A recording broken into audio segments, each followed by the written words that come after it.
Okay, I'm live. Praise the Lord. I'm set apart. Thank you for being here already. I'm glad you received my notification and I'm going live.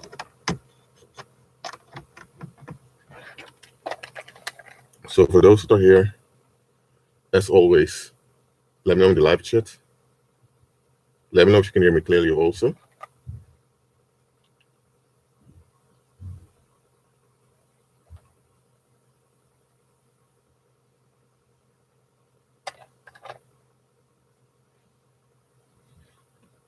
Again, if you're here, let me know in the live chat. I'll wait a little till more people come in.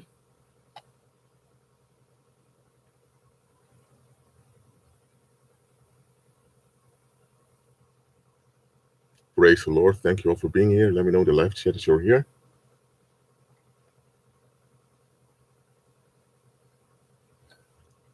Okay.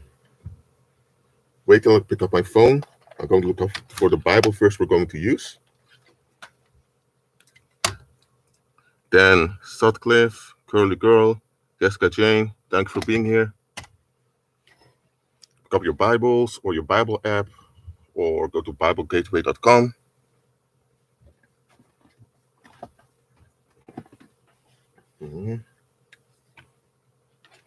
Shippy Sweet, Maria Garcia, thanks for being here.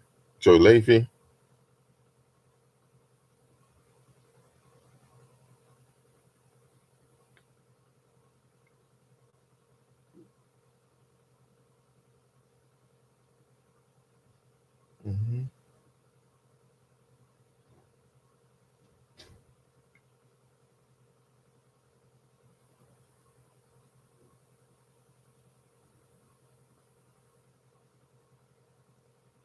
Hold on.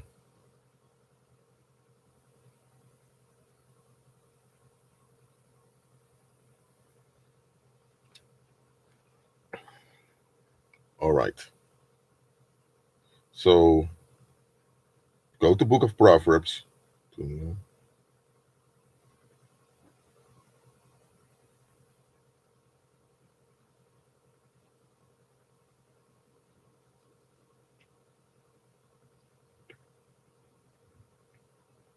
All right, BibleGateway.com. Proverbs chapter 4.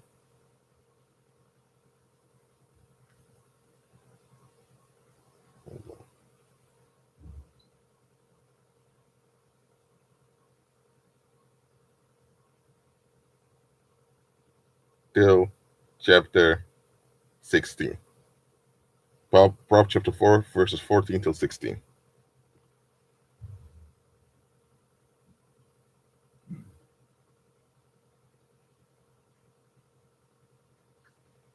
So let me know when you're there.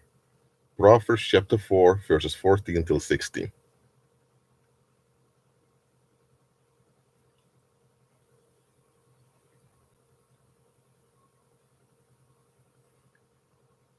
Okay. Now wait one more minute till people have found it. Chuba Oyolu, we are in Proverbs chapter 4, verses 14 till 16.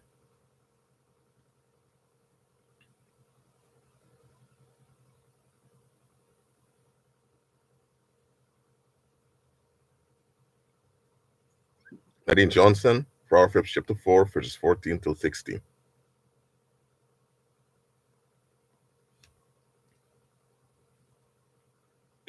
Okay, let me read. It says, do not enter the path of the wicked, and do not walk in the way of evil. Avoid it, do not travel on it. Turn away from it and pass on. For they do not sleep unless they have done evil, and the sleep is taken away unless they make someone fall. Okay, let's go again. Do not enter the path of the wicked. Do not walk in the way of evil. Second time, avoid it. Third time, do not travel on it. Fourth time, turn away from it. Fifth time, and pass on. Sixth time. Within two verses, the same thing is expressed 6 times. Now, in ancient Hebrew culture, if something was important, you would repeat it. You would use other words or other phrases, but you would repeat it if something is important. We would use exclamation marks when we are hinting something, or we would just raise our voice. In ancient Hebrew culture, you would repeat it if something was important. Even in today's text, it is also used, even though it's considered unprofessional if you repeat something over and over again. Now, let me tell you here, the scripture is quite unprofessional by repeating it because it's quite important that the scripture doesn't care about whether it's professional or not. Do not enter, do not walk, avoid it, so don't engage, do not travel on it, and turn away. So understand here, it's the path of the wicked. It's a path. So it's nothing to do with a location. It has to do with an attitude. Because every behavior begins in the mind. Now, there are compulsive reactions. For example, when you are in danger, your body tends to become tensed and you tend to go into fight or flight mode. Okay, those are exceptions. But in general, listen what I'm saying, in general, behavior begins in the mind.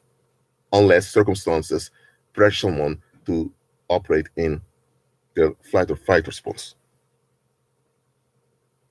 So, the path of the wicked is simply an attitude to life.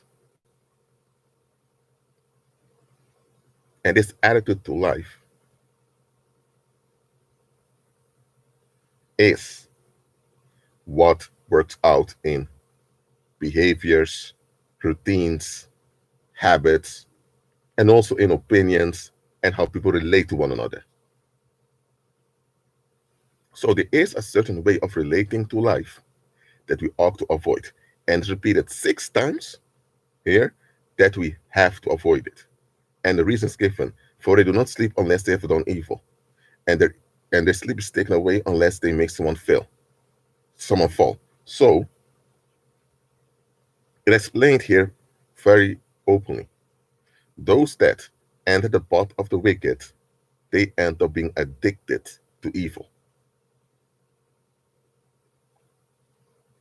That's what it says. Let me read it one more time. Proverbs chapter 4, verses 14 till 16. Do not enter the path of the wicked, and do not walk in the way of evil. Avoid it, do not travel on it. Turn away from it and press on. Hear that? Pass on. Pass on. For they do not sleep unless they have done evil, and their sleep is taken away unless it makes someone fall.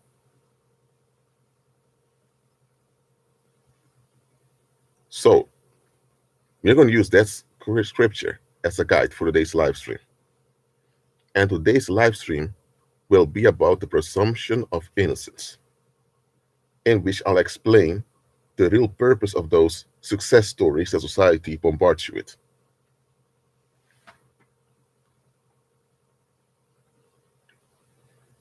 So, scripture may explain that there are people out there addicted to evil. Now, what is evil?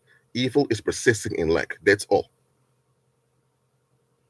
If someone chooses to hate his wife instead of communicating with her, he's operating out of lack.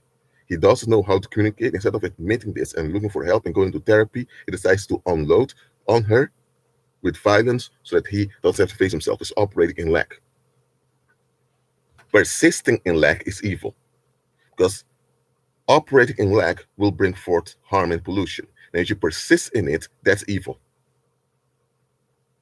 If someone operates in lack and they don't know any better or they can't know any better, then they're just operating in lack. But if you persist in lack, despite the pollution and the harm, and you always justify the pollution and harm because you don't just want to face yourself, that's evil. So do you understand now what evil really is?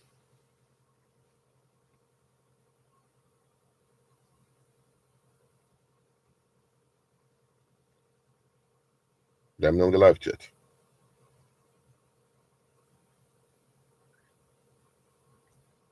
So evil is nothing real.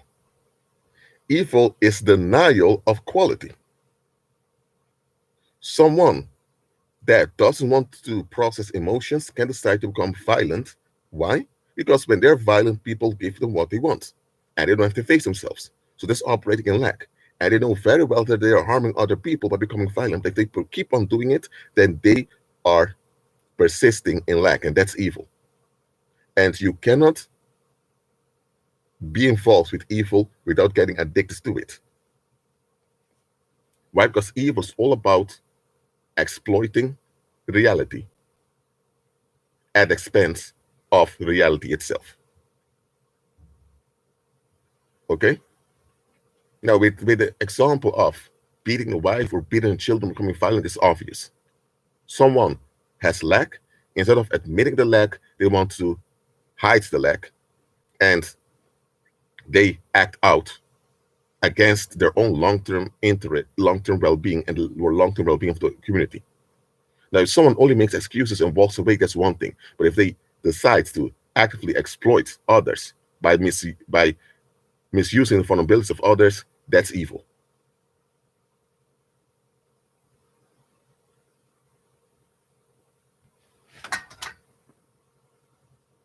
The nice one, their commandments to choose. I don't know what you mean with that, Dan Sutcliffe.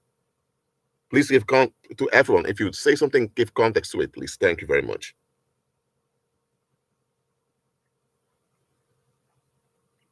The most they tell us not to repay evil with evil, because here's the thing.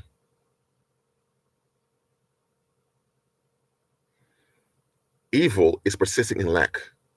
So if someone, for example, rapes your wife, I'm just using extreme examples now. That's an extreme persistence in lack. Someone rapes your wife. And now you decide to rape that individual. What just happened? That individual persists in lack and brought forth pollution and harm.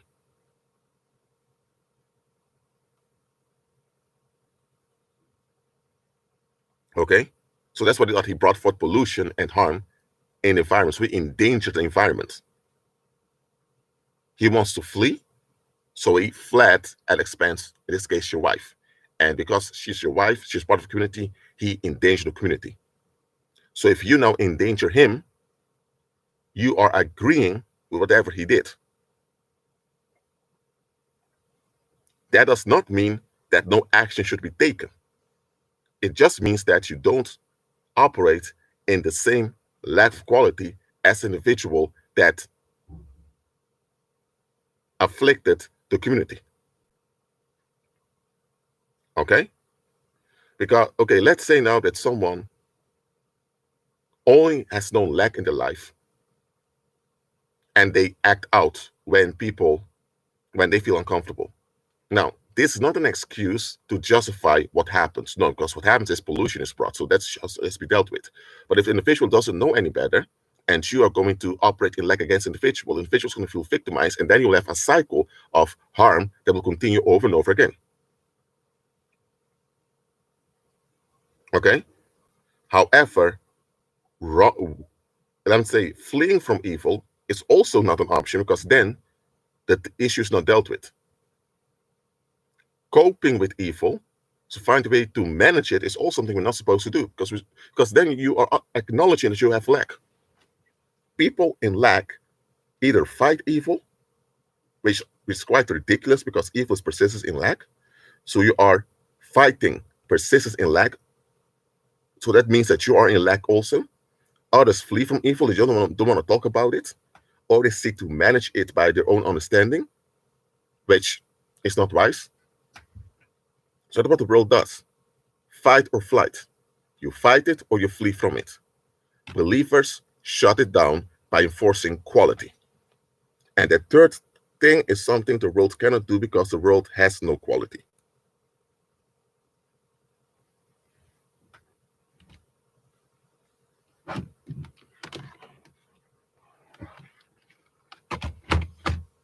Okay. So, what is lawlessness? Lawlessness is an expression. Okay. And in the English language, it contains the word law in it. So we think lawlessness means there is no law. No. Lawlessness is an expression of people who just don't want any responsibility nor obligations. That's what it is.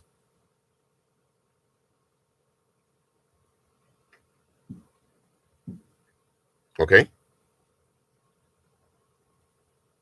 So without any law, so without any codified policy, someone can still be lawless. And there can be plenty of laws, someone can still be lawless. Someone can even be lawless while holding on to laws. It has to do with the attitude. Someone only holds on to rules and regulation because you just won't be left alone. This lawlessness.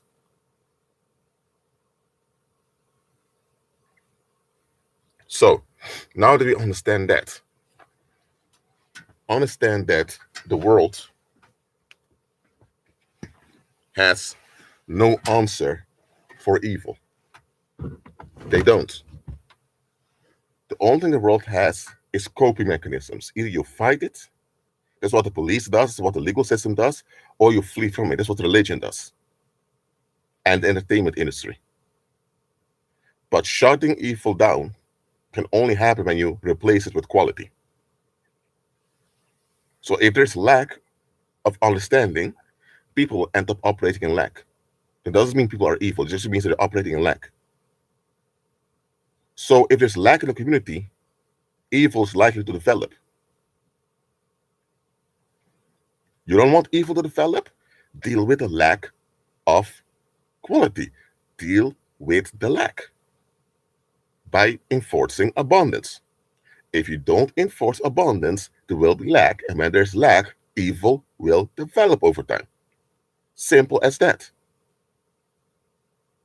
You don't expect someone that comes from an environment with lack to suddenly not operate in lack. Because lack is all they know. Lack is all they have around them. For example, if someone comes from a homeless background, let's say his parents are homeless and he's homeless too, do you expect him to spend money in a mall? No, because the money is not there. Unless tell the individual, you know what, you can work at this place, you'll get your wage. Now the individual has some cash to spend, and now they go to a mall and spend it. But you can't expect someone to spend money in a mall if they don't have money to begin with.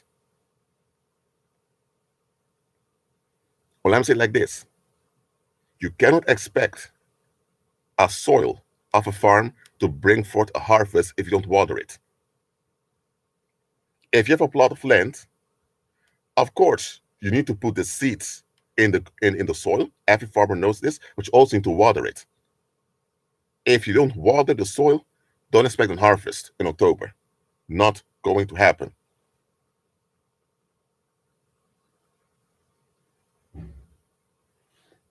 Jack Tyler, I'm still in the beginning of the live stream. I'll come to that later on. So, anyone who tells you, okay, I have this farm and I expect to have this big harvest in October. I expect to have abundance of crops. And then you ask an individual, did you water your land? And the individual tells you, what? Watering the land? What are you talking about, man? At that point already, you're shocked, thinking, what? Is this farmer serious? You don't water your soil of your land, but you expect to have a great harvest in October? Come on now. Anyone would say that doesn't add up. Anyone would say this individual needs to see a psychiatrist because the individual cannot think properly. Yet, when it comes to human relationships, that's the attitude worldlings have. Worldlings expect quality to be there without investment. They don't want to invest because then they feel bothered, but they do expect a plentiful harvest.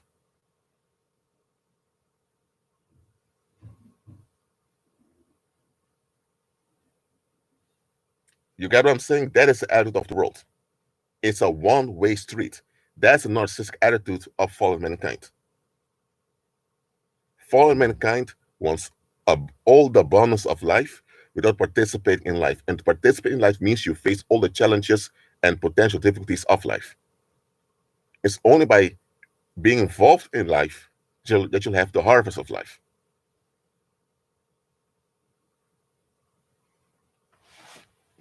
Let me say it one more time. You are involved in life And because you're involved in life, you deal with the challenges of life. And because you face the challenges of life, you develop in life and you get the abundance of life. It's obvious. Similar, if you want to become a car mechanic, you need to be involved with cars. You need to be involved with cars. It means knowing the history of cars, knowing the type of model of cars, knowing how an engine of a car works. You need to be involved with cars for you to become a car mechanic.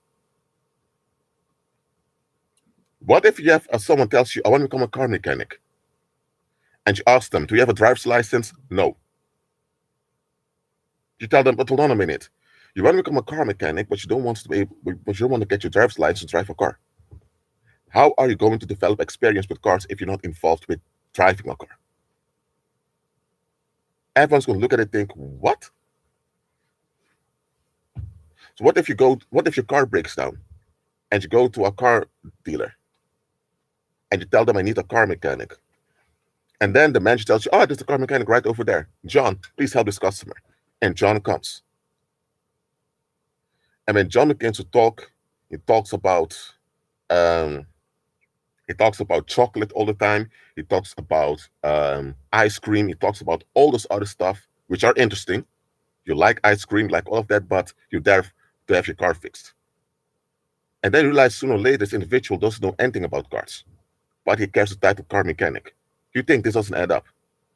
And this individual is being paid a lot each month for having the title of car mechanic, but he has no experience with cars. So what will you conclude? That the manager of that car dealership is a scammer.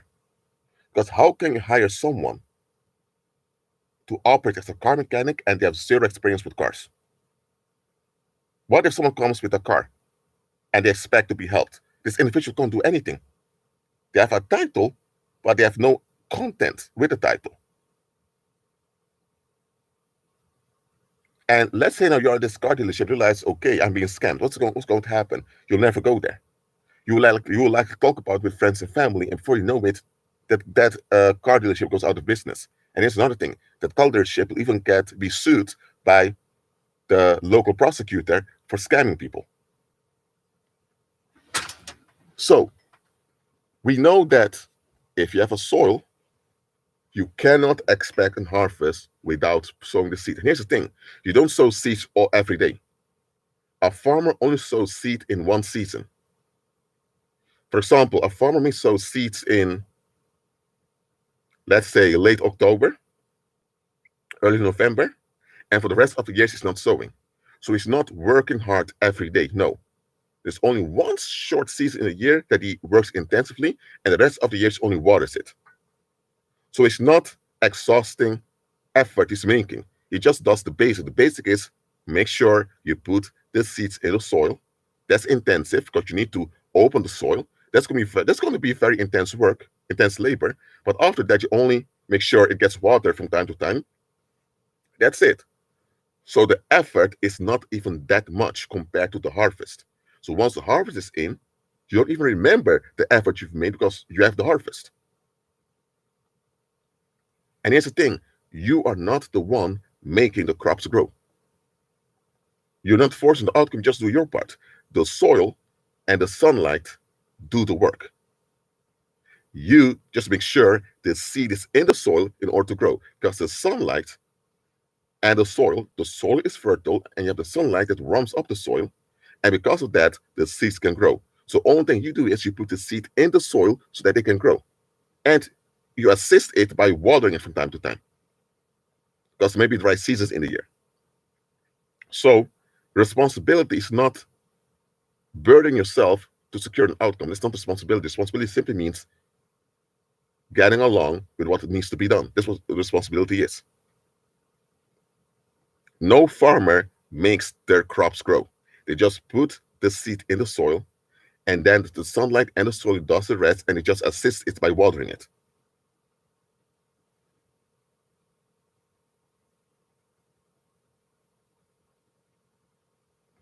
So every farmer knows, if you tell a farmer that you're working very hard every day, the farmers will look at you and think, what? You're not planting seeds all day long, aren't you?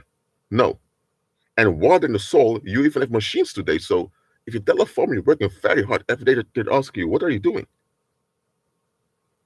So responsibility is not burden yourself to make an outcome come true. It simply means you do what's required to assist the outcome.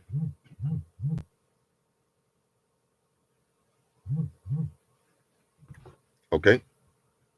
So the reason I keep using agriculture as an example is a very easy example. If you don't do the basics of farming, no harvest. You'll be disappointed when the harvest season comes. And nobody will excuse a farmer that does not water his soil or that doesn't even sow. Now, here's what I need you to understand, believers. Worldlings demand, it's not expect, only they demand quality without involvement. They don't want to be involved, but you expect the quality to come to them. They don't even want to contribute to a good outcome.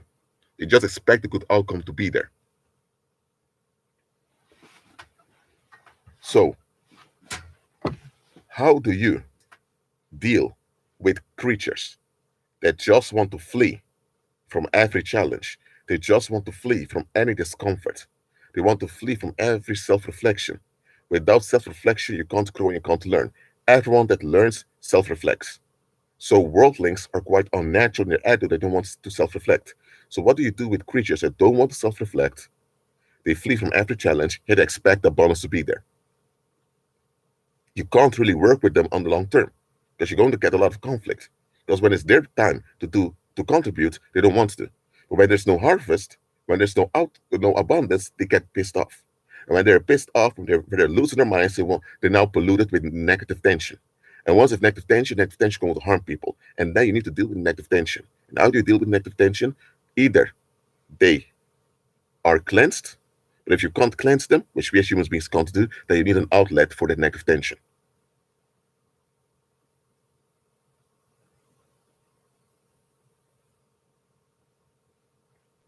Okay. If you join the live right now, watch it later back from the start and you can understand the context. Okay. Hard work is a scam. You have to work wisely. Look, you're going to be working very hard on your farm. If you're doing it the wrong way, that hard work will not amount to anything. And here's the thing, you only have to plant the seed, water from time to time, and you have to harvest, period.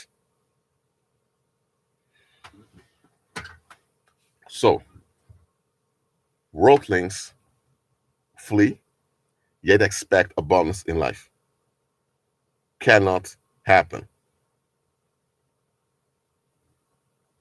It cannot work out ever. So when worldlings are upset, they would point out to an object to blame.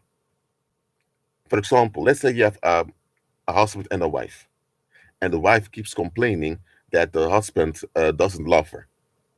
And the husband thinks, what do you mean I don't love you? I go to work, I bring food to the table, I give you sexual affection, I take care of our kids, I listen to when you're talking all the time. Where does this idea come from that I don't love you?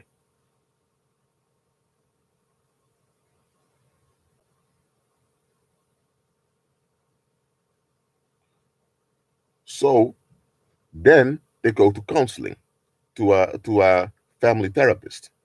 And the family therapist then begins to ask, ma'am, you keep saying that your husband doesn't love you. Why? How? Give me evidence of him not loving you. Give me receipts that show me that he doesn't love you.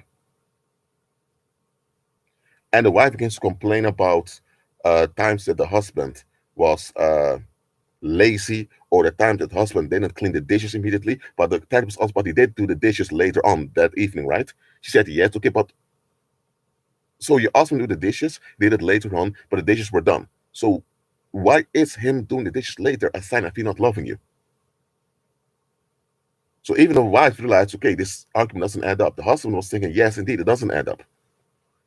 So eventually, when the therapist came on pressuring, the wife said, I need to tell him and to do stuff. He doesn't do it automatically. And then the therapist asks her, but ma'am, how do you expect things to happen in your household if you don't communicate? What you're saying is that you need to talk to your husband in order for you to get things done together. And you're upset with that because you expect him to just do things automatically. So do you want a robot in your house, ma'am, that you program and then he does things just like that? Is that what you want? Then the wife says no. Okay, ma'am, then that means that you need to communicate with your husband. Okay? Because if you don't communicate, he can't know what you want. And here's the thing, just because you want something, ma'am, does not mean you should get it, because what you want may not be appropriate or correct, or maybe it's not even appropriate for you. Maybe it's not even beneficial for you. Maybe you want to go out and have a pizza, but maybe you've been eating a lot of fatty food lately, so maybe it's not good for you to get a pizza. So you may tell your husband you want a pizza, but if he is concerned with your well-being, he will tell you, honey, not now. You've been eating pizza a lot lately. So you want him to just give in to whatever you want without informing him what you want. So he can't know what you want if you don't inform him. And even if you want something and you inform him, he should be able to check whether what you want is correct or not. So what you want, ma'am, is that your husband just makes you at ease all the time without you having to take any part in the well-being of the household. You just want the house to be comfortable for you without considering whether your contribution is correct or not. Am I right? And now the wife is quiet because now she cannot get away with it anymore. Now it becomes obvious that she is the issue. Here's the thing. Even if she and her husband were able to communicate telepathically, that still would require communication telepathically. It still would require effort to communicate. But they can't communicate telepathically. She has to open her mouth or use her body language. So, however you turn it, she needs to participate in the household for there to be harmony in the household. Now, that example of this wife, it can be the other way around. This is the husband doing it. It also happens in the world. But that's the attitude of worldlings in general. Expecting life, but don't participate in life. So the only way such people can get along is if there is an external structure that forces them to get along. Because such people with such attitude, they cannot get along with each other for a long time.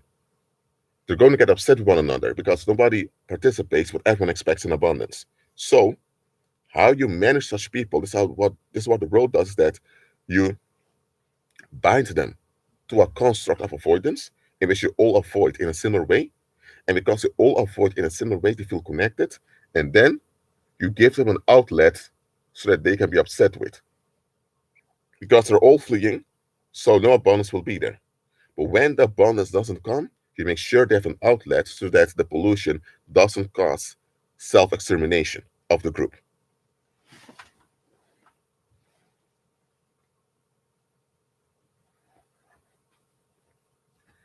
I was talking, for those who just came in, just talking about an example of a wife who doesn't want to participate in the household, but she does expect harmony. So I use it as an example to explain worldlings just want benefits without any participation.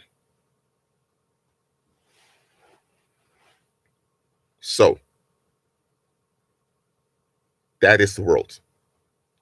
So the masses are not innocent when it comes to this.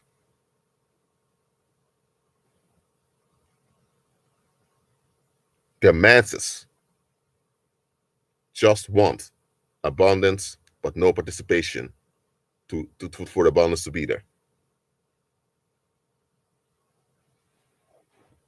When you ask questions, please let it be related to the live stream. Thank you very much. So that's why In society, there is this thing called presumption of innocence. What is presumption of innocence?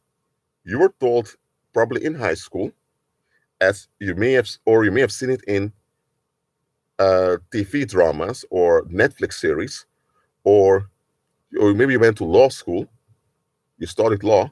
They tell you presumption of innocence is the attitude that someone's only guilty if they're proven to be guilty. Okay, but this thing, presumption of innocence, it comes from ancient Rome. And what is it really? It's a paranormal um, attitude, and it means as follows: presumption of innocence, at the root, it means that society is innocent by default. That is what it means.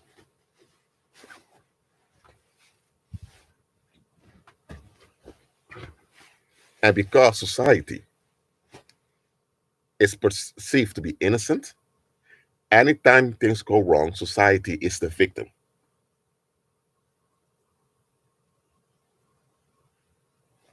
Okay? So now you need to symbolize the innocence and victimhood of society. And they do that in the world based on the Greco-Roman Empire, based on the Greco-Roman civilization. They do that by using female Nephilim or Greek goddesses. Greek goddesses are there to express the presumption of innocence, namely the so-called innocence as victimhood of society. So society is a narcissist construct, and society is often addressed as a she. Society is addressed or portrayed as a narcissistic woman. Why? Because society as a whole has an effeminate quality to it. Because it's masculine to be ambitious and present. So, and it's feminine to lean towards the ambition of the male. But for a man to just want to avoid stuff, that's effeminate. And society is an effeminate construct that's portrayed as a narcissistic female. That's why they're so comfortable using Greek goddesses to symbolize society. That's why the big courthouse use Themis, one of the Greek goddesses, as a symbol for justice. Do you understand this, what I've just explained? Let me know in the live chat.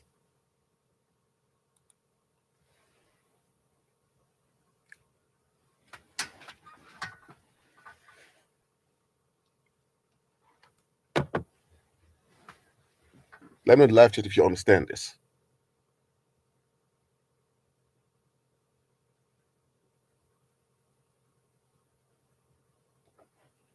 So, society is symbolized as a narcissistic woman who demands such satisfaction without being involved. And you have this saying, life's a bitch. There's something that they say in English. And this comes from ancient Greek also. Society there was portrayed as a whore, as a hoe, who wants the man to, let's say you have a woman who wants a man to make sexual effort for her, but she doesn't make any effort during the sexual activity. Well, if she doesn't make any effort during the sexual activity, there's no real sexual joy over there. It's only going to be the man exhausting himself physically on the female, and she's just laying there. So she's going to feel bored or taken advantage of, and then she's going to say, "I was raped." No, she wanted the sexual activity, but she just want to be involved. Imagine you have a female like that. She wants sexual activity, but no involvement in the sexual activity. That's a bit odd. And then she claims, "I was raped, I was taken advantage of." And she keeps playing the victim and screaming around to people, think, you know what? Okay, you're the victim. Okay, let's punish the guy. That's how society is.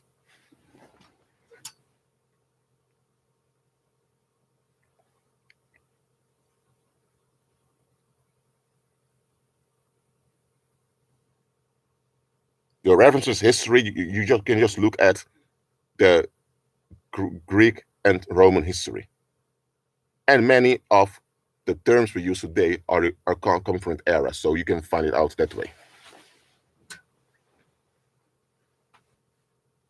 But if necessary, I'll see if I can post some stuff about it in the community posts later on.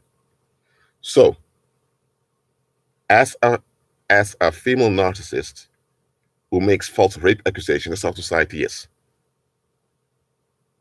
That's why in society, the moment you cannot give in to the expectations of the group, you discard it. And the group doesn't care whether expectations are correct or not. They expect, and if they don't get what they expect, they need to victimize someone to feel at ease.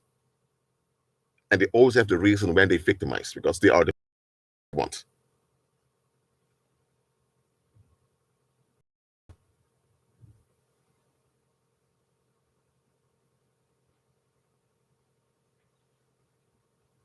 So, in order for society to keep functioning, the society must perceive society as innocent and as the victim.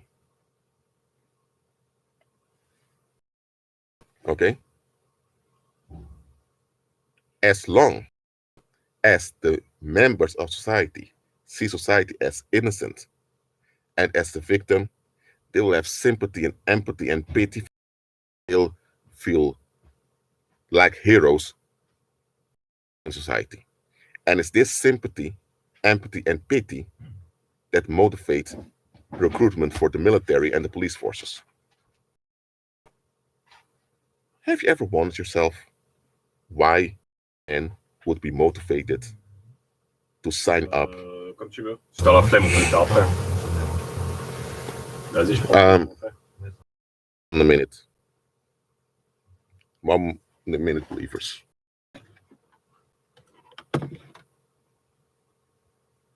So understand, if people do not consider society innocent nor the victim, they won't feel pity for society. And it's this pity that makes them feel like heroes for standing up for society. And that's why young men join the military. They feel that their society is under attack or under a threat, and they think we are the young men. We need to do something about it. And this motivates them to sign up and to go to the boot camp and to be put in a battlefield where they likely will lose their lives. This is what motivates people to join the police forces. It's the pity for the group or society that motivates them. That's why they want to stand up for it. Because let me tell you, if it's obvious that a group is narcissistic and exploitative, almost nobody would feel any type of motivation to join any organization to protect that group.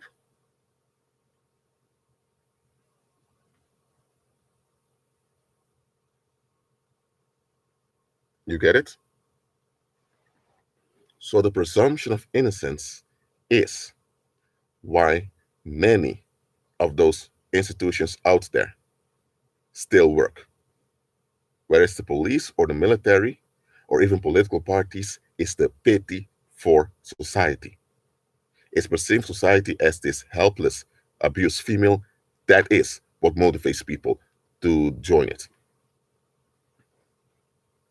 And let's go further. It's this pity, or it's this identification with this helpless, violated female that we call society. It's that what motivates people to accept working from 9 to 5.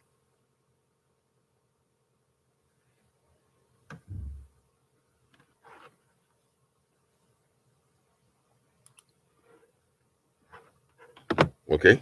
Because think about it. You wake up 8 a.m. on Monday, and you're done with the cycle at 6 p.m. on Friday. So you only have Saturday just for you and your family because Sunday you need to go to sleep early again. And this goes on for the whole year, and only 3 or 4 weeks in the year you have for yourself. Ask yourself, who in the right mind would agree with something like this? You need to sign up to allow yourself to be exploited and drained to get a small compensation in return. And you have to make sure you can always perform no matter what, or else you're discarded. And you have all type of side effects that will haunt you: stress, depression, burnout, loss of happiness, loss of social connections. Some even contract diseases and all of that. Who in the right mind would put themselves in such a position or extend it to their own offspring? It is because they're blinded by pity and sympathy for society. That's it.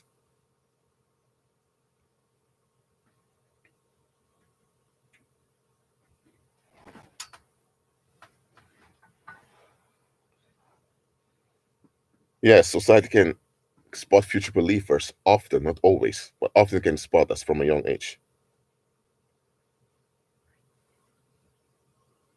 So let's take, for example, the United States of America.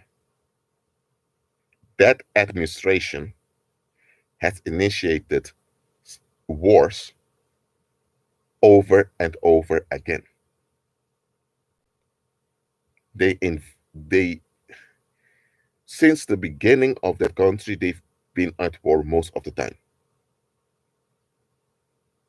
But Mexicans were called rapists and associated with rape in 2016, when that presidential candidate, you know who I'm talking about, wanted to run for president. But hold on a minute. What about the US soldiers that go abroad, end up killing people, even civilians, and raping many of the women, sometimes even the other people? They don't talk about that. So what goes on is that the United States of America is like it's it's like a bunch of hoes that drain their victims and then play the rape victims. And it was expressed in the words of the presidential candidate back then. That's why he used sexual language, because he knows the pagan structure of seeing society as a victimized female.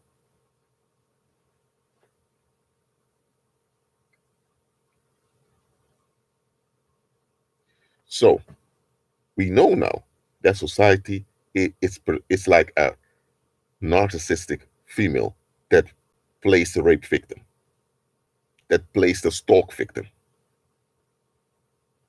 Now, how do you expect people to put up with a structure like this? Because anyone would see the structure and what it does to its members would say, I don't want to be part of this. But if you give people false hope that things will work out, people are likely to stick around.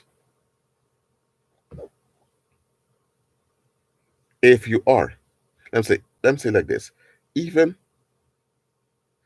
I would say even the of even a malignant narcissist knows that if he is upset and violent all the time, everyone would leave and he would be in jail within days. He knows that.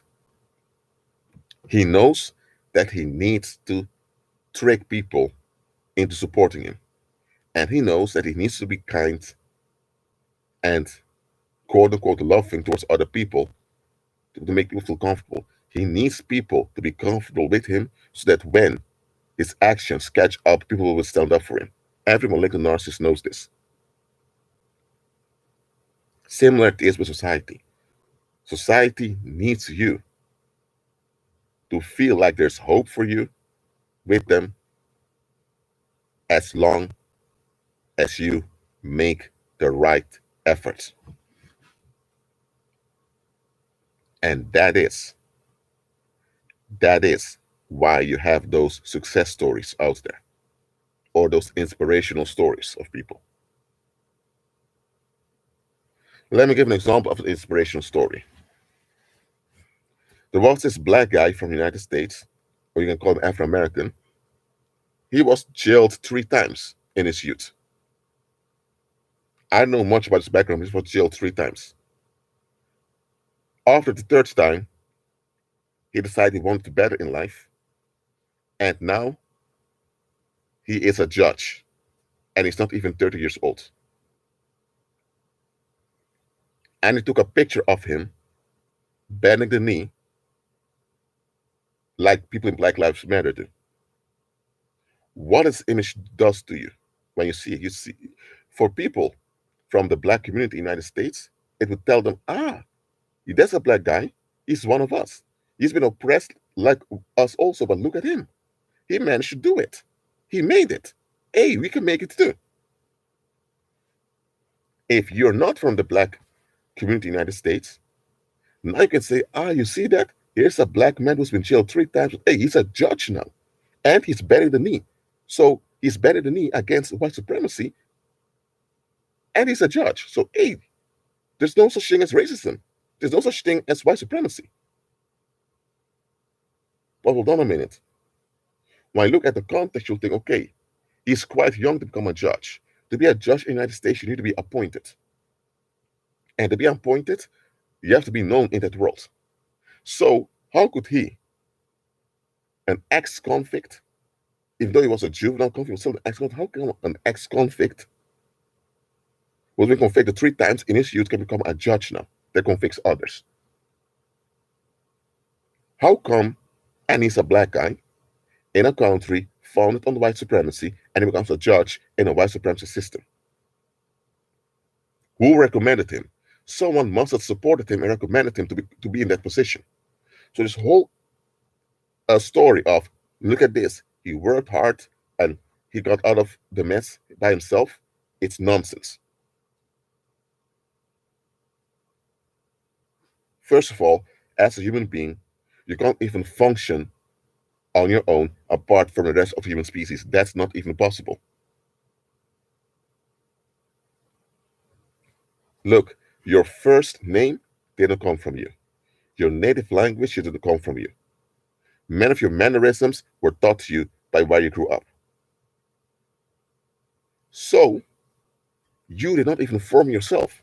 It's later in life that you have an option to change the direction you're going into, but you did not even form yourself. The community formed you. So, if someone, let's say you have Kevin, and Kevin speaks fluently French, is it him that made himself speak French fluently? No, he grew up in France. That's why he speaks fluently French. If Kevin would say that he speaks French by his own hard work, people would say, no, no, no, no, man, you grew up in France. That's why you speak French. You've been shaped by French society.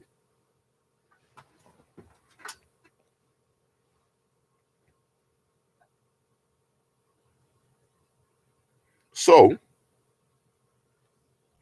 why is it then that when people are shaped and they end up toxic or they end up defect, we say it has nothing to do with society, it has to do with communities, it has to do with them? Now, of course, if someone was shaped the wrong way, when they're an adult, they have options, and they should face the situation and look for better. That's true. But that doesn't cast out they've been shaped that way by the environment. So still the environment needs to be addressed. But that's the thing. The moment you admit that someone is a vulnerable creature as a human being and they've been shaped by the environment, they need to admit the environment is bad. And if the environment is bad, how come the environment is bad? Oh, because the environment has been kept bad. So then society cannot be perceived anymore as the innocent victim.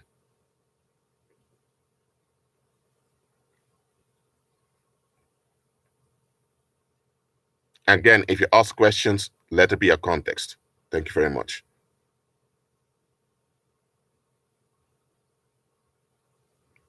So, those success stories that you encounter in society are there to gaslight you. They are there to keep you as a battery to power this thing called society. That's what it's all about. That is what it's all about, believers. Let me talk about Rosa Parks for a moment. I remember when I grew up and in school in the Netherlands, we're talking about the civil rights movement of blacks in the United States. They would talk about Rosa Parks that refused to stand up for a white man in the bus. Because there was this weird convention as a black individual, you had to sit in the back of the bus and white had at the front seat. And there was this black woman who refused to stand up. There's a story they told us. Later, I found out that there was another black woman who did this before Rosa Parks. But this black woman, she had children out of wedlock and she had what they considered a big mouth by society. And Rosa Parks was in a wedlock and she behaved in what society considered in a respectful way. So then I understood, okay, about why they talk about Rosa Parks all the time. What about that other black woman who did it far earlier than Rosa Parks? Then you understand why. Because if they admit that it was a single mother that stood up, then it wouldn't serve the societal expectation for the wedlock. So they chose an example that would benefit their agenda.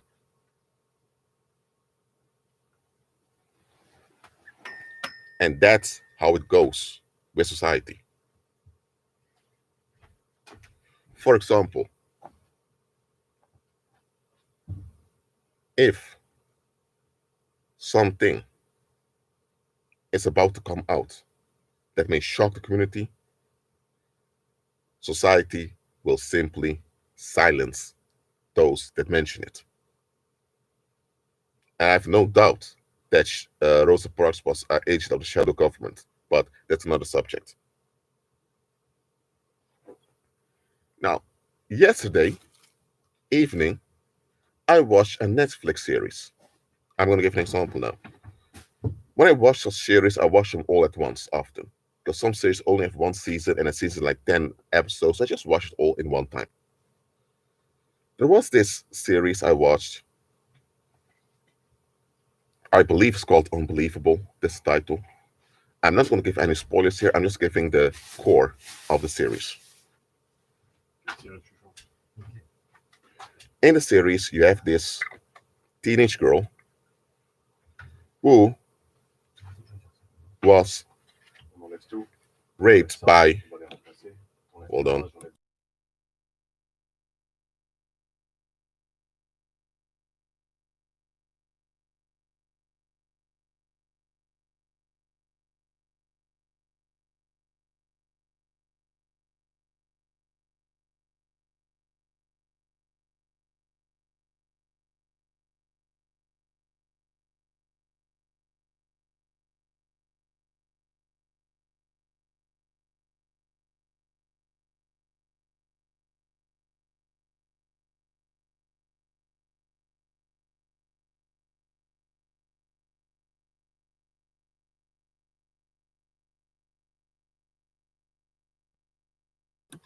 okay, so it's about this teenage girl who is raped by this masked man, and this masked man made her shower afterwards and all of that. So this rapist took away all the forensic evidence, kind of. So when this teenage girl gave a report of what happened, the police officers just wouldn't believe it. They just thought, okay, this is a girl. She comes from foster homes. She never had a stable home and all of that. So probably she never got enough attention in her life. So, okay, she's probably just making things up to get attention. That was their conclusion.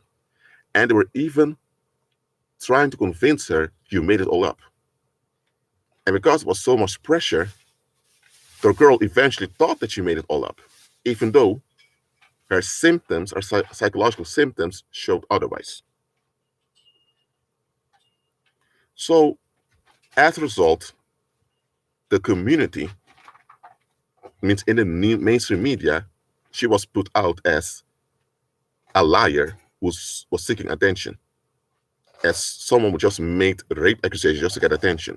So her peers turned on her. She lost her friends. She lost her job eventually because she couldn't work openly there anymore because the customers would be upset seeing her. She was being harassed online and all of that. So things went downward with her. Eventually, there were this same predator did the same thing over and over again, and there were other detectives realizing, this thing is real. So when they realized it was real, they confronted the police officers. They were convincing this woman, you lied. And meanwhile, they even charged that girl with making a false statement. She could even go to jail. And she pleaded guilty because she just wanted it to get over with. So look at this. This girl in this series, I know it's just a series, but in this series, she was gaslighted, and people deemed her to be a liar, even though she wasn't a liar. Why? Because it was inconvenient for the community to accept that there was such a reprobate on the loose. So it was easier for everyone to turn on her than admit, you know what, we need to deal with our people because there's some crazy ass people out there.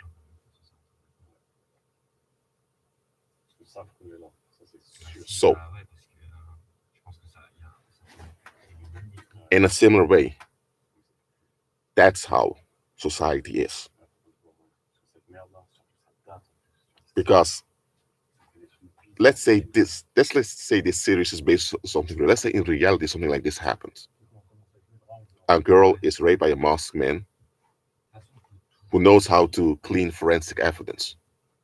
Then you're dealing with a predator who's aware of how forensic works. So he might be a cop or a military man or something like that.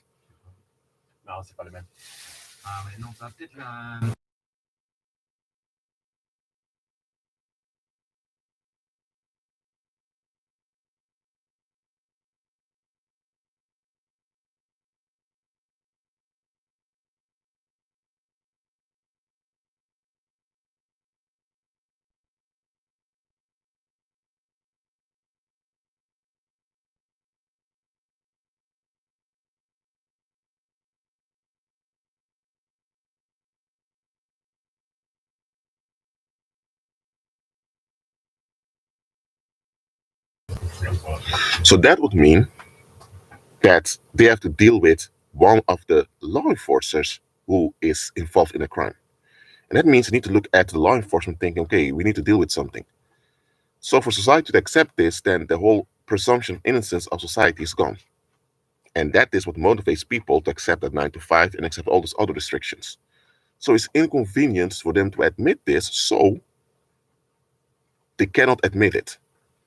They will either talk it down or they will silence the victim so that they don't have to deal with anything.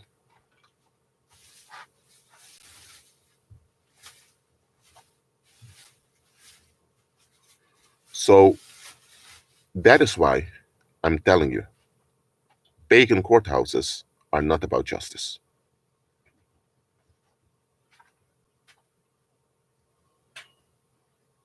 Pagan courthouses are all about maintaining balance amongst worldlings. So that implies also that if something truly bad is going on, pagan courthouses are not going to be interested in dealing with it. They're not.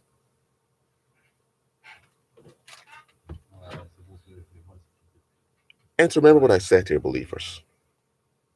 Religion and the entertainment industry is all about fleeing from evil. That's why, for example, in the United States, you have a lot of black churches that enable police brutality and the police genocide is going on. Why? Because then people don't have to face that what they're contributing to on a daily basis isn't really that wholesome to begin with.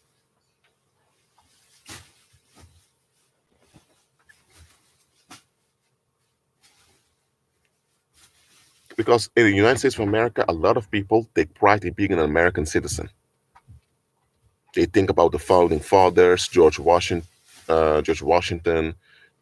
um, Andrew Jackson, all of that, which are all white men to begin with, but not so wrong with that. They don't talk about Prince Hall, a black man who also contributed, but that's another thing. They pledge to the flag. They have a 9 to 5. They pay taxes, so they pride themselves as being proud American citizens. So when it comes out that that same union that they pledge allegiance to is killing many of its own people, namely people of color, then why are they so proud to be part of it?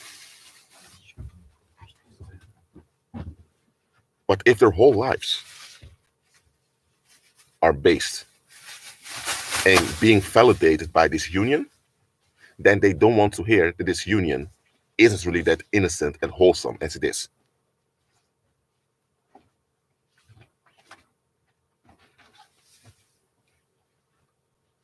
That you simply can't do that then.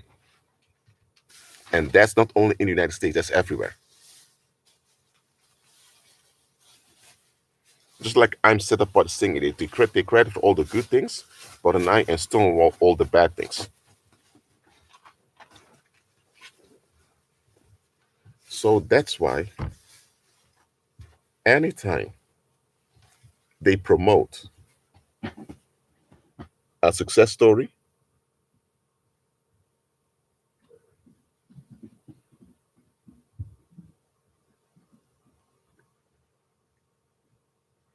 anytime they promote a success story out there, ask yourself the following: what are they hiding?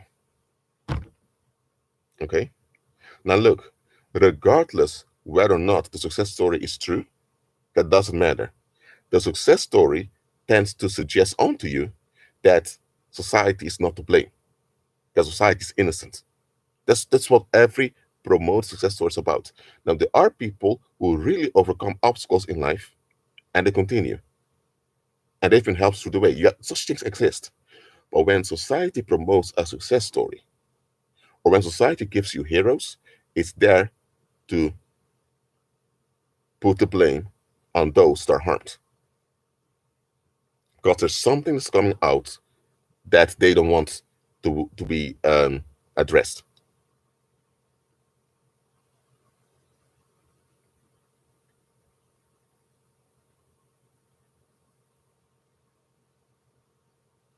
So now I'm going to talk about the Yorkshire Ripper. For those from Britain, you may know who he is. Don't give any spoilers. That the Yorkshire Ripper, he was a criminal. He was a serial killer that was active in England, and he passed away this year due to complication of COVID-19 in prison while serving a life sentence. But why am I talking about the Yorkshire Ripper? Because there's something about that case that doesn't end up, and I'm going to use it now to highlight this thing as presumption of innocence and success stories. In the 1970s, Britain was not a world empire anymore. Since 1922, the British Empire began to fade because the Irish people wanted to leave. Shortly after that, more resistance came against the British Empire, and after the Second World War, when the incompetence of the British Empire was exposed worldwide, all over the world, people wanted the British flags to go. 1947, the British escaped from India because they didn't want to be held accountable during the transition phase for all the scams they conduct on the South Asian people. So Britain used to be the world's empire, but very quickly in the 1950s, it decimated.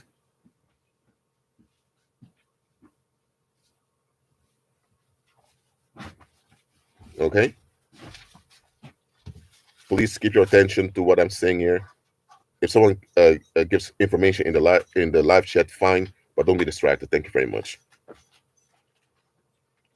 So, in the 1960s, you had the Counter Revolution that happened, in which um, many young people began to challenge the norms and values of society. And then you had the 1970s. But there was one important thing about the 1970s, and that is that Britain, who became the world's empire by being the forerunner of the Industrial Revolution, it became irrelevant because the industrialized world transitioned into service economies instead of industrial economies. So Britain became, not only did they lose their empire, they also became less economically relevant in the world, and therefore politically more irrelevant than they were before. Than they were. So Britain was now in a situation that they became financially, economically dependent on the rest of the world. And this was a very big blow to the pride of the British people. And you had a revolution that was going on in Iran eventually that even blocked much of the British interests that kept Britain's sense of superiority going. So, so Britain was in decline. Okay? And right in this time, when Britain was in decline, you suddenly had this serial killer that was going around raping and killing white women in Britain. I believe one of them was a person of color. So, but in general, he was um, killing British women, and this caused a lot of fear and outrage in British society. And during this time, feminism was booming, so a lot of feminists took advantage of it. It was a very bad time in Britain. Ah ouais? Ouais. Ah, donc c'est volontaire, yeah? Ouais. Ah non, And celui-là. Non, celui-là. the police was looking for a prostitute killer. That's what they were looking for. Even though there was a female journalist, said this is likely not the case. But they kept on looking for him. 300, tu penses? So when the public was really fed up, eventually Ouais, c'est ça le truc. C'est que là, sa langue va le déplacer et la transformer va être amplifiée. in the early 1980s, they arrested someone. I believe his name was Peter Sutcliffe, and he later confessed. And people were overjoyed that he found the guy. But hold on a minute. Hold on a minute. It's a bit too convenient that the serial killer became active right in a time when Britain's decline became obvious.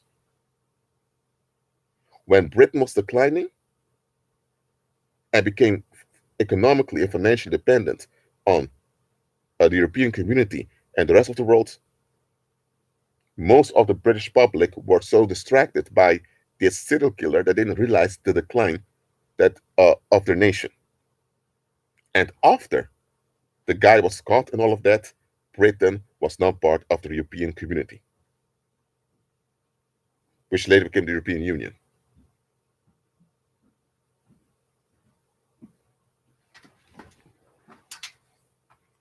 So, when you look at the timing of this serial killer and when he was active, I'm thinking, look, I'm not a conspiracy theorist, but this is too convenient for Britain.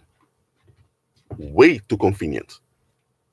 A lot of political and financial change happened at the same time, and the public wasn't even aware of it because they were so obsessed with catching this killer. I'm not saying Peter did not do the killings, okay? I'm not saying he didn't do the rape. I'm not saying none of that happened. I'm just saying, why did it take so long for people to arrest him? And you later find out that in those 5 years that he was allegedly active, he was interrogated 9 times in the beginning of those 5 years. And then later researchers that reflect on the case realize this guy should have been caught a long time ago. It appeared as if this man was let on the loose on purpose. On Netflix, they made a whole documentary about it. And even in the documentary, you can see that, okay, this guy could have been caught very early on. He even had a nickname, Jack the Ripper, at his workplace, due to his misogynist attitude towards females. And he had some odd behaviors. So you can't come but to another conclusion that people knew what was going on. They knew very well he was a guy, but hey, there were political interests involved. British people didn't want to give up their pride of being the world's empire. So now that they were actually losing their empire, you had to distract them with something. Oh, hey, there's a maniac here on the loose, taking out this bitterness onto females. So let's let him do his thing a little bit. Oh, we already took 20 victims, but no, okay. Now it's the 1980s. Now it becomes too obvious that the police is incompetent. So now we need to do something about it. Oh, don't worry. We already shifted into the European community anyway.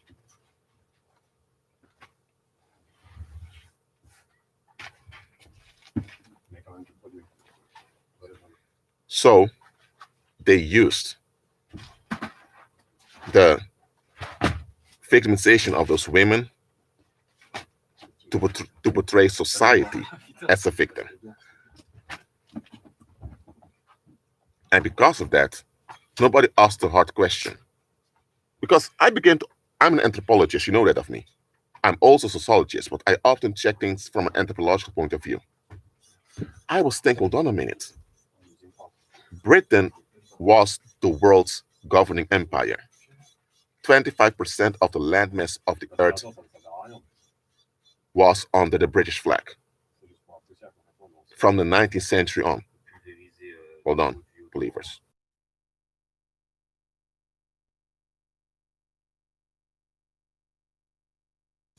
So, if they had access to all the agricultural resources in South Asia, in Southeast Asia, in many parts of Africa, and they also were exploiting Latin America. Hello.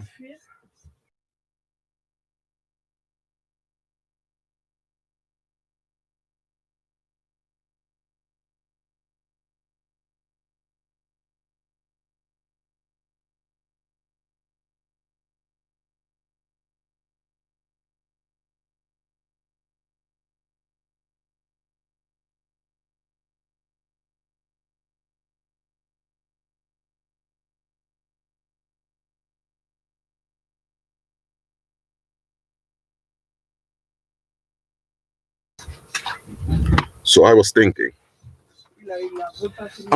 the following. How come that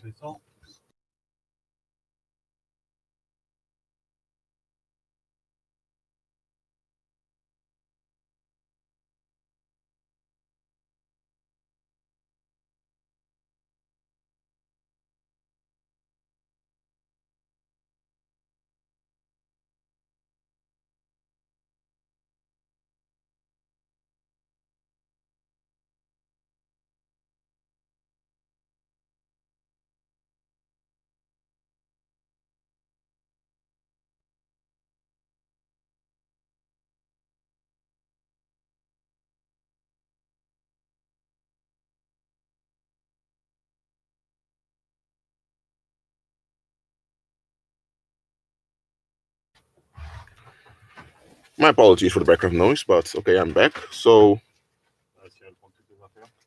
understand, I was thinking, how come this empire has so much prostitution going on in its homeland?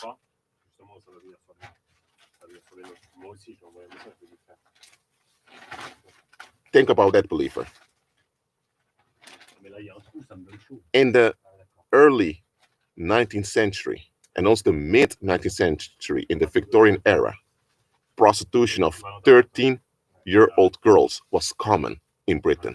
It was a big industry. And I was thinking, how can this be? And you guys are controlling the world's economy.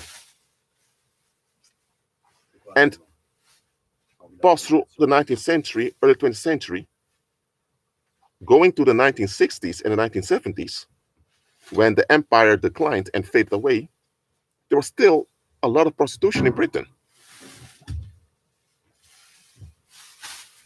And I'm thinking, how can you guys have been the world's governing empire, and a lot of your women need to sell themselves in order to survive?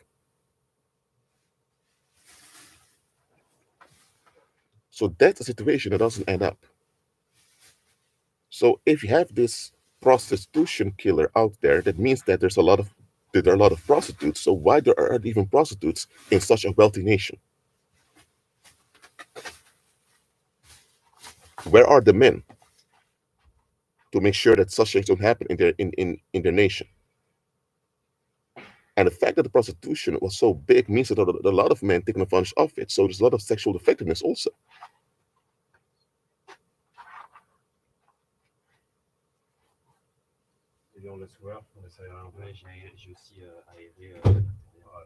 So people are so focused on this. Yeah, this the Yorkshire Ripper. That they even asked the proper question: why do we have this economic need for prostitution to begin with? And that is what I'm telling you, believers. Anytime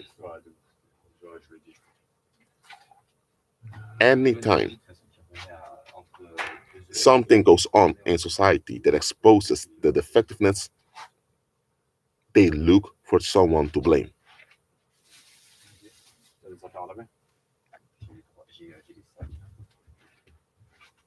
And that's why they use success stories to distract you from what's wrong. The women that marched against the curfew and all the other stuff that were going on, they later became feminist heroes. What I'm thinking, what type of success story is this? There was this killer on the loose. You guys catched him after 5 years. It lasted way too long. 13 women were murdered, probably more. Others were victimized, but they weren't even acknowledged. And the women who cried out were later labeled heroes. Heroes of what?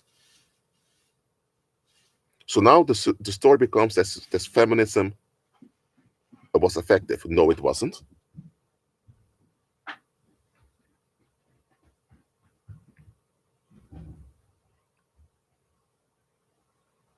No, it wasn't. So that's why anytime you have a scandal going on in the media, don't focus on the scandal. Please don't.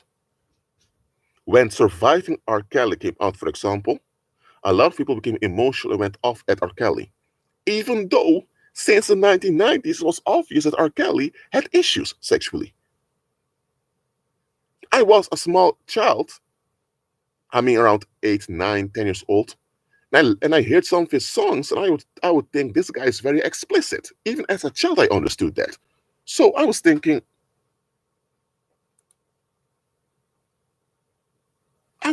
hold on a minute. Why is it that in 2019, suddenly people are crying out against R. Kelly? That's quite late. But here's what was going on. You had an elite pedophile ring by Jeffrey Epstein that came out that involved many prominent members of American society. I didn't want that to get highlighted.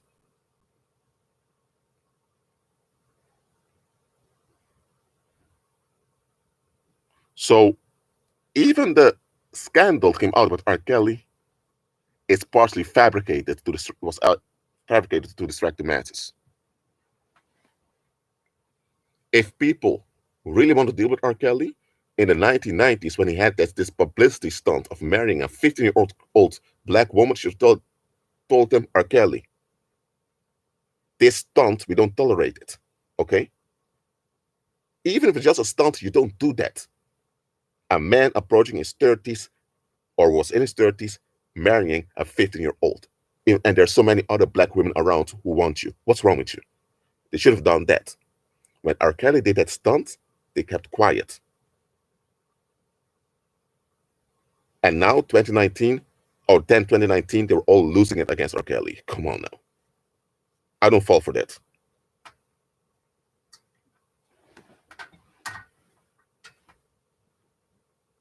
So, R. Kelly is not an exception. He's the rule of how it goes on in the world.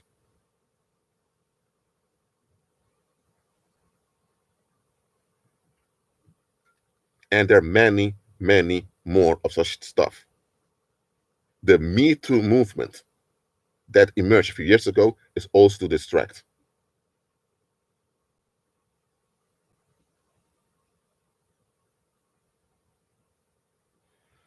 So, know one thing, believers. Anytime anyone is promoted in the world as success, they're only promoted to distract others. So it's not really about the individual. And here's another thing. If you are promoted by the world as a success, in the future, if you need someone to distract the masses again, they will sacrifice you or accuse you of things you didn't do just so that the masses can unload on you.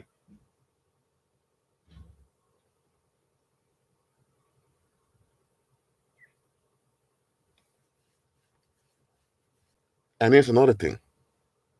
Here's the root thing about the matter, where it relates to the Yorkshire Ripper of Britain, where it relates to the R. Kelly situation. Two different populations, but it happens in the Western world. The root of it is, why is there so much sexual dysfunction going on? That is a question people need to ask themselves. But are people asking that question? No. So are people addressing what goes on? No. So what are they doing? They're seeking a victim to blame. That's it. They may not blame the actual victims, but they will look for someone to blame. They will look for someone to escalate upon so that they can relieve themselves.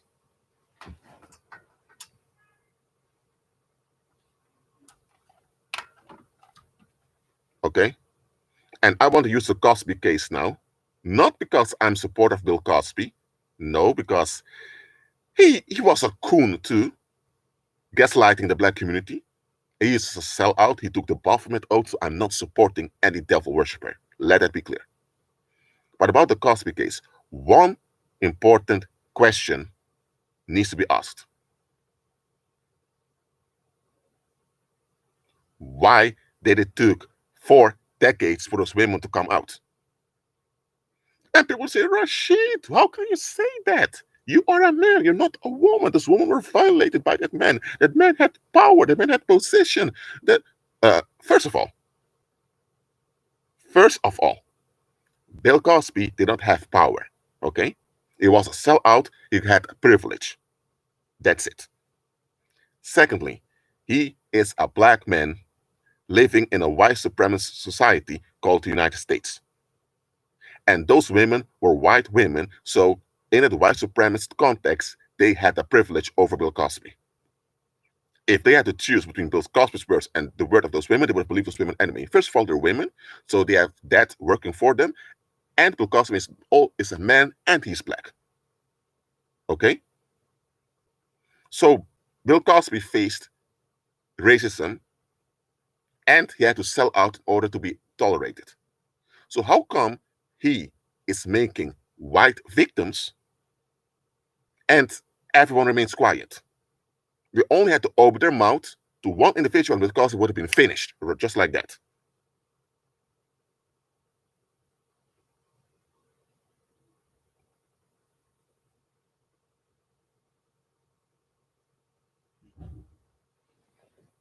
Look, that may take someone a while to realize how much being violated that can happen.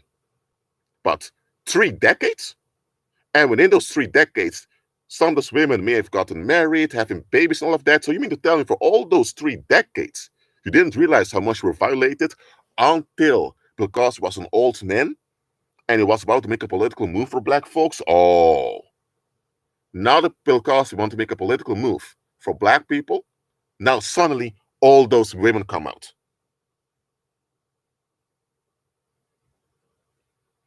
Whether he's in prison or he's let out doesn't matter. Why did they come after him? The Bill Cosby case was a public lynching so that people were distracted from the fact that blacks were getting fed up with the American political system.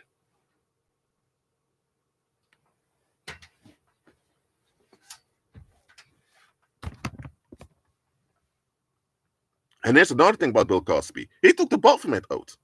So he should have known if one day they need a sacrifice, first of all, he's black to begin with, in a white supremacist society, they may come for him. Satan always comes to collect, straight up. So I have no pity for Bill Cosby because he knew very well what he got himself involved in, taking that oath.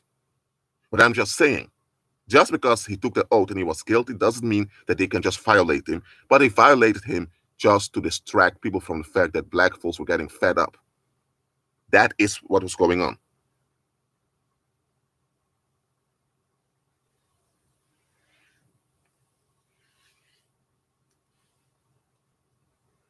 So that's why whenever a scandal comes out or whenever there's a success story out there, take a deep breath.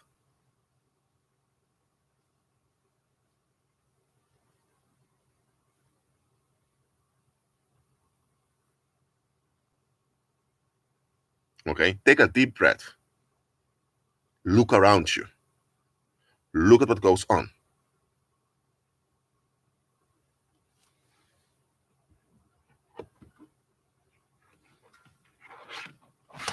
And when you look what goes on,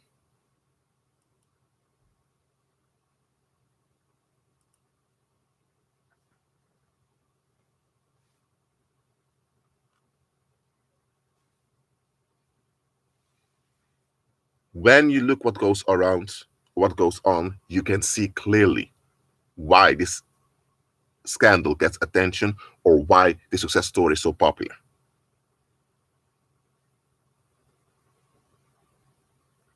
Everyone that seeks the firm stability of society will take the Baphomet oath. That's common sense. I'm not going to elaborate on that. I already made a whole live stream and several videos about it.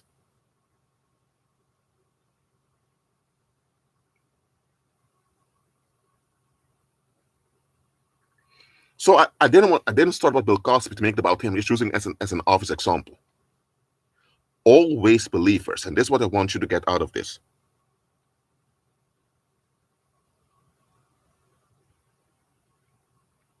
This is what I want you to get out of this clearly. Anytime there's a success story, there's something being covered up. So I'm not telling you to dismiss the success story completely, because success story may be true, maybe not, but also what is being hidden.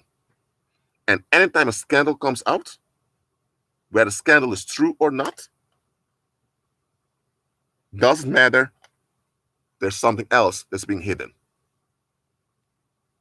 And when you look at the financial and economic situation, often you already figure out what goes on.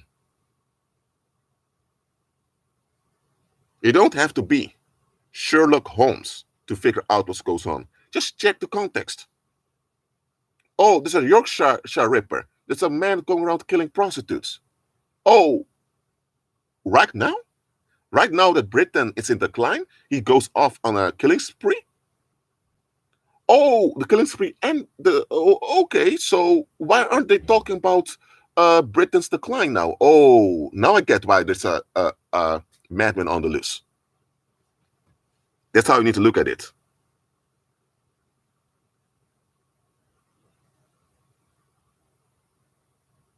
Always look at it that way.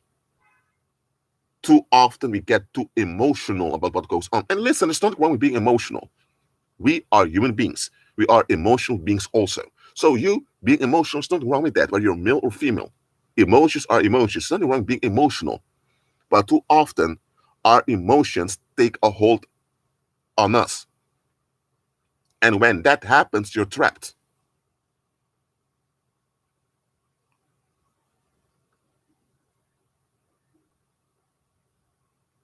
And someone mentioned COVID and Russian hacking. One thing about these COVID lockdowns I've noticed, and maybe you've noticed it also, because you're not dumb, you're all human beings within a radar, so you all may have noticed this also. Those lockdowns all seem related to the presidential election in the United States and to the inauguration of the new president.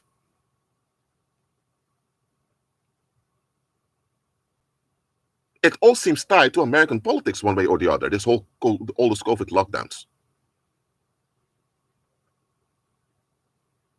And now you have this vaccine from the American pharmaceutical industry being enforced worldwide. And here's the thing, they only produce it in a few months' time. And now there's a new strain of the virus out there,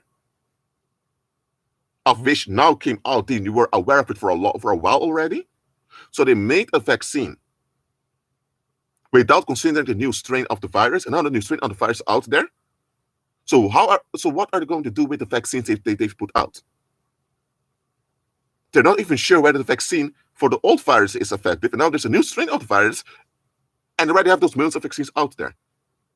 When that came out of the new strain of the virus, the pharmaceutical industry of the United States did not even answer it. They didn't even address it.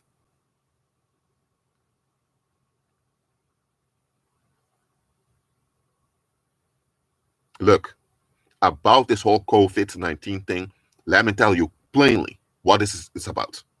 I'm not going to keep you in a limbo. I'm not going to give conspiracy theories. I'm not going to give hints and suggestions. I'm telling you plainly what this is about. I'm not saying that there is no aggressive flu virus that haunts people, because the flu comes every year, and when you have underlying health conditions, the flu can kill you. That happens every year. We know that. Sometimes you have aggressive flus. Sometimes the flu is not that aggressive. So I'm not saying that there is no COVID virus out there. Okay? What I'm saying is that how they manage this thing is a political scam. Okay? The mark of the beast is not the vaccine. The mark of the beast is an attitude. I've explained that often in the past on this channel. Well, this whole COVID lockdown thing, or this whole COVID-19 hysteria is about is as follows. The whole international order of centering around Europeans, that is shifting right now. Okay? Since the colonial era, the focus in international relations was the West. And all the policies were developed from a Eurocentric point of view. Okay? And they exported Europeans all over the place through migration just to justify this. That's why, for example, the British dumped orphans in what we today call Australia, so that there would be a white population over there, so they would have an excuse to establish a territory over there. All right? However, now, the whole idea of whitening out the human species, as I explained before in the live stream of yesterday, it didn't work. So now the attitude had to change after the Second World War. And now that there is a decline in the demographics of Europeans, so they're declining because they don't have sufficient babies to replace the previous generations. Now, the policy making in the world cannot be white by default anymore. That's become colored by default. And there are a lot of folks in the Western world that are angry about this. They're going to riot. They're going to get out of hand. But the shift is already happening. They can't stop it. So now that this virus, this flu virus, began to haunt the world, they're taking advantage of the fear of the people. That's why they kept on pumping in fear, fear, fear, fear, fear. And by pumping in all that fear, they made people more scared than ever. And now the transition from the Anglo-American era towards the more Islamic dominant era can continue without too much delays. Because the transition from the Anglo-American era to the more Islamic era should have been completed under Obama's presidency. It didn't work. So now you had the Trump presidency, in which the Anglo-American era would collapse. That's why you had Brexit and all those other things happening right now. And now that this has happened, you have those lockdowns, so people are hindered from going on the streets and to riot. Okay? So that is what COVID-19 hysteria is all about. It's about preventing the masses, namely the European masses, from revolting against the changing policies of the world. Okay? That is what goes on. And that's why Trump's presidency came, is to give the European population that depends on nationalism hope. That's false. Okay? That is what's all about. So this whole COVID-19 hysteria is a political operation to secure the transition into Islamic hands. That's all it is.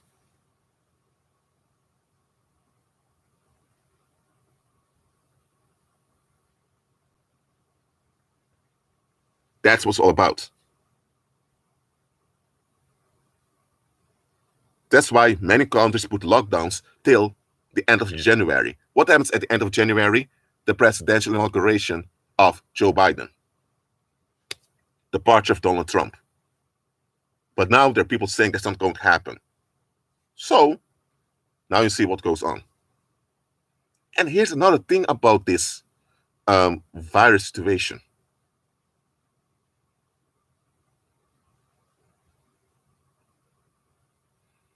If this thing began in China, and China is quite overcrowded, and Asia has overcrowded urban areas, think about Tokyo, think about Seoul, think about Jakarta, whatever, and Chinese people go all over those occupied urban areas in Asia. If this broke out in China, and Chinese people travel all over the urban areas of Asia, then the whole of Asia should be perishing by people falling down dead every day due to this virus.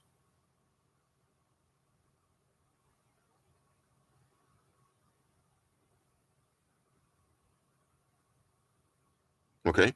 But yet, it's in Western Europe and in the United States that most deaths happen. How come Italy is more affected than East Asia? So that shows me that something doesn't add up here. How can it start in China, but most of the urban areas of Asia manage it well? And in Europe, far away, bang, people keep on dying all the time.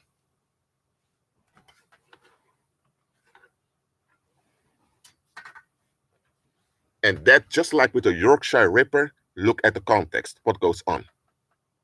There's a political and economic shift that goes on that a lot of people wouldn't accept.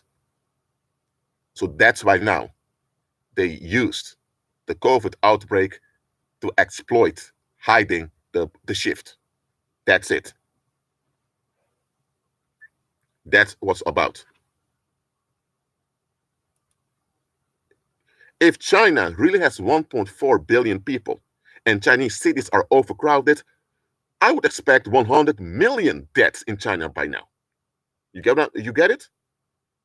I would expect people to fall down dead in the streets every day.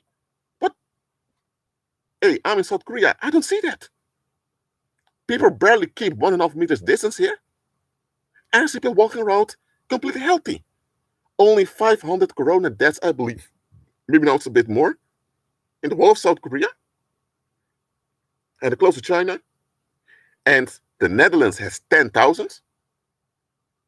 Get out of here, man. Seriously, get out of here. You don't convince me with such nonsense.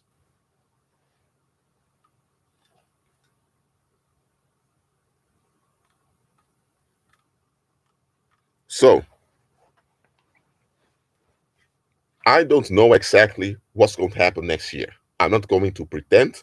I don't have a crystal ball. I'm not going to just prophesy out of thin air because I'm not a false prophet. But one thing I can tell you, what happened this year with this pandemic and with all the political scams around it, it's going to play out for at least one generation after us. This trauma worldwide is not going to go away. Forget about it. That's why we as believers, more than ever before, we must be alert and we must examine things.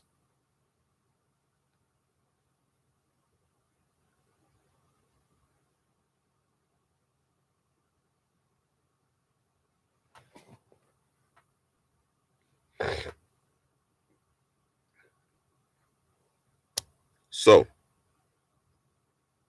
one thing I already told people, I'm not taking that vaccine. Absolutely not. I have reason not to. There are many worldlings even who don't take it. There are many people in the medical field that I'm not going to take it. So what do we do as believers? Decree and declare that disasters and collapse will happen to all satanic programs against our well-being. Do that on a daily basis, and you'll see how all their plans will collapse on themselves. Do that. Stop thinking, oh, what is the mark of the beast, or what are we going to do? Use your power in faith right now to shut down and to cause disaster on those devil worshippers. Period. I have a sound mind. I'm not taking that thing. And here's the thing, if they try to force it on me, they are in trouble. I'm done with worldlings who want to bend over to Satan without facing consequences. Not going to happen over here.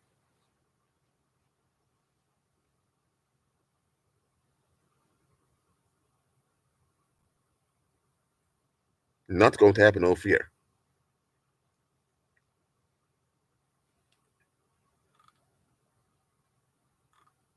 So, do not fear the vaccine. Do not fear anything. Don't fear at all. God has given us a spirit of fear, but be active in the spirit.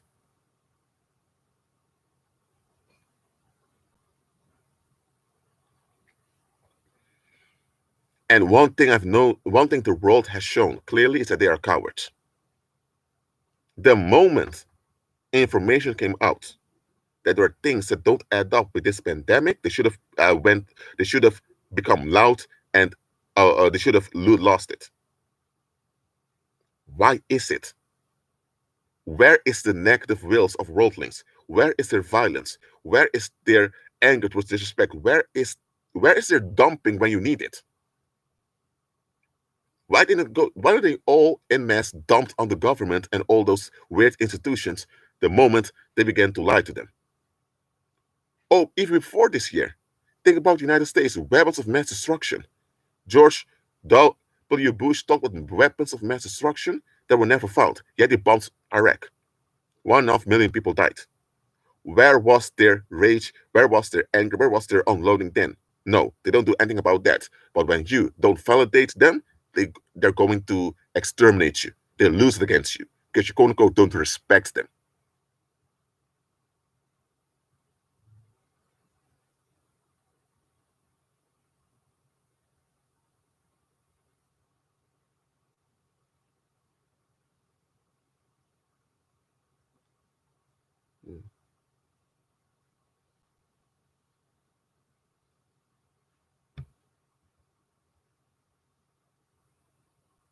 Mm-hmm.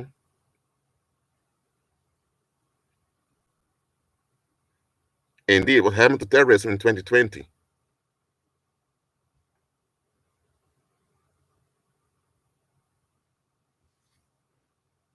So, believers, we know what's up. Don't think that Trump is the issue or that Biden is the issue. Don't even think the virus nor the vaccine is the issue. The issue is worldlings just don't want to comply, but they expect a harvest. And that's been like that for thousands of years. And that's how it's going to be till Christ returns. So we as believers, we ought to be constructive about it.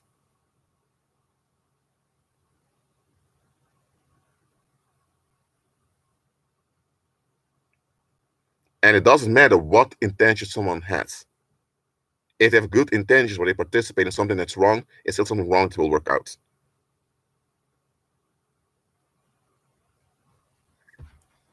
So always walk by faith and be at peace, believers.